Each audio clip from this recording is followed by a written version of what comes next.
মধ্যপ্রাচ্যের এখন যা পরিস্থিতি তা নিয়ে তো অনেক রকম কথাই হচ্ছে। তো আজকে আমরা একটা অনলাইন ভাষ্যকে ভিত্তি করে পুরো ঘটনাটা দেখব একদম ইরানের দৃষ্টিকোণ থেকে। চলুন দেখে নেওয়া যাক তারা ঠিক কি বলছে। আর ভাষ্যটা শুরুই হচ্ছে একেবারে একটা বিস্ফোরক দাবি দিয়ে।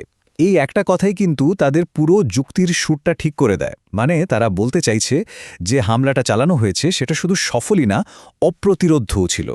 তো প্রশ্ন হলো, ঠিক কোন ঘটনাটাকে কেন্দ্র করে এই ভাষ্যটা তৈরি হলো? আচ্ছা, তাদের আলোচনার একেবারে মূলে আছে ডিমোনা শিল্পাঞ্চলে একটা অ্যাটাকের ঘটনা। এই ভাষ্যটাতে কিন্তু এই মিসাইল অ্যাটাকের বেশ কিছু ডিটেলস দেওয়া হয়েছে, যেটা তাদের যুক্তির বলা যায় মূল ভিত্তি। তাদের কথা হলো, অ্যাটাকটা এতটাই পরিষ্কার ছিল যে ইসরায়েল নাকি নিজেই এর ভিডিও ফুটেজ রিলিজ করতে বাধ্য হয়। এই হামলার ঘটনার পর ভাষ্যটা সোজা চলে যাচ্ছে তাদের আসল যুক্তিতে। তারা সরাসরি ইসরায়েলের সেই ডিফেন্স সিস্টেমের কার্যকারিতা নিয়েই প্রশ্ন তুলে দিচ্ছে, যেটাকে একসময় প্রায় অজেয় বলেই মনে করা হতো। আর নিজেদের এই দাবিটাকে সাপোর্ট করার জন্য তারা একটা বাইরের সোর্সের কথাও বলছে। তাদের বক্তব্য হল, আমেরিকার একটা লিডিং নিউজপেপারও নাকি স্বীকার করেছে যে ইরানের মিসাইলগুলো ইসরায়েলের ডিফেন্স সিস্টেমকে ভেদ করে ঢুকে যেতে পারছে। তাহলে ব্যাপারটা কি দাঁড়ালো?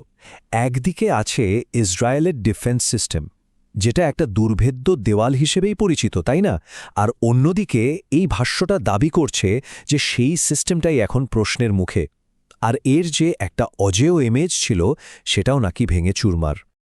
আচ্ছা, এই ঘটনার পর ইন্টারন্যাশনাল কমিউনিটি কিভাবে রিয়্যাক্ট করল?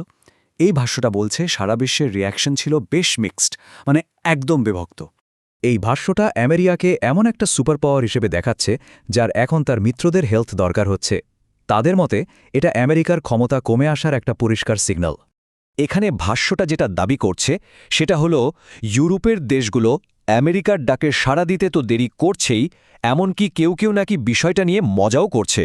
যেমন ধরুন, জার্মানি নাকি বলেছে যুদ্ধ শেষ হলে সেনা পাঠাবে, আর একটা ব্রিটিশ নিউজপেপার তো একটা কার্টুনই ছেপে দিয়েছে। এখানে ইউরোপীয় দেশগুলোর একটা বিশাল মিলিটারি প্রেজেন্সের ছবি আমরা দেখতে পাচ্ছি, কিন্তু ভাষ্যটার মূল প্রশ্নটা কিন্তু অন্য জায়গায়। এত বড় একটা উপস্থিতি থাকা সত্ত্বেও এই দেশগুলো কেন সরাসরি ইরানের বিরুদ্ধে কোনো অ্যাকশন নিচ্ছে না? জাতিসংঘের ভূমিকা নিয়েও কিন্তু ভাষ্যটাতে প্রশ্ন তোলা হয়েছে। তাদের অভিযোগটা হলো জাতিসংঘ নাকি পক্ষপাতিত্ব করছে, আর এই ব্যাপারটা এড়িয়ে যাচ্ছে যে সংঘাতটা আসলে শুরু করেছিল কে আর আসল ক্ষতিটা কার হলো। আচ্ছা, এবার তাহলে ইরানের নিজের স্ট্র্যাটেজির দিকে একটু নজর দেওয়া যাক। এই ভাষ্যটা অনুযায়ী ইরান তাদের নিজেদের অ্যাকশন আর ইকোনমিক সিচুয়েশনকে কিভাবে দেখছে? এই যে কথাটা বলা হলো, এর মাধ্যমে ভাষ্যটা বোঝাতে চাইছে যে ইরান এই সংঘাতে একটা লং টার্ম ফাইটের জন্য রেডি, আর তারা যে সহজে হাল ছাড়ার পাত্র নয় সেটাও পরিষ্কার। এখানে একটা ওয়েস্টার্ন মিডিয়ার রিপোর্টের কথা বলা হচ্ছে, যেটা দিয়ে একটা উল্টো ছবি তুলে ধরা হচ্ছে। একদিকে আশা করা হচ্ছে যে যুদ্ধটা তাড়াতাড়ি শেষ হয়ে যাবে, আর অন্যদিকে এই ভাষ্যটা জোর দিয়ে বলছে যে ইরান কোনো শর্ট টার্ম সলিউশনের কথা ভাবছেই না, বরং তারা একটা লম্বা লড়াইয়ের জন্য একেবারে কোমর বেঁধে নেমেছে।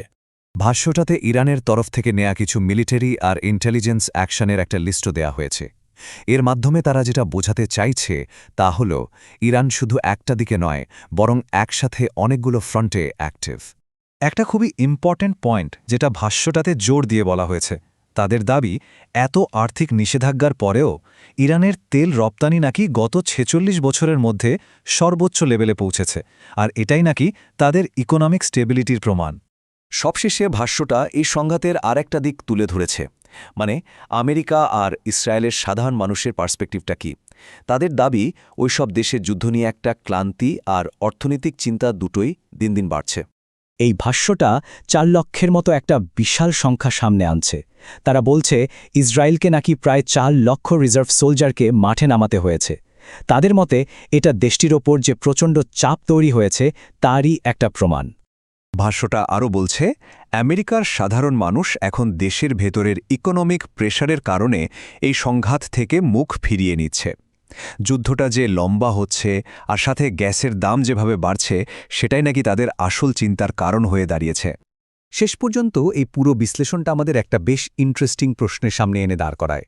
এই যে লম্বা একটা ম্যারাথন চলছে, এখানে শেষ পর্যন্ত কার দম বেশি থাকবে, কার সহনশীলতা বেশি প্রমাণিত হবে? এই প্রশ্নটাই কিন্তু পুরো আলোচনার মূল পয়েন্টটাকে ধরে ফেলে।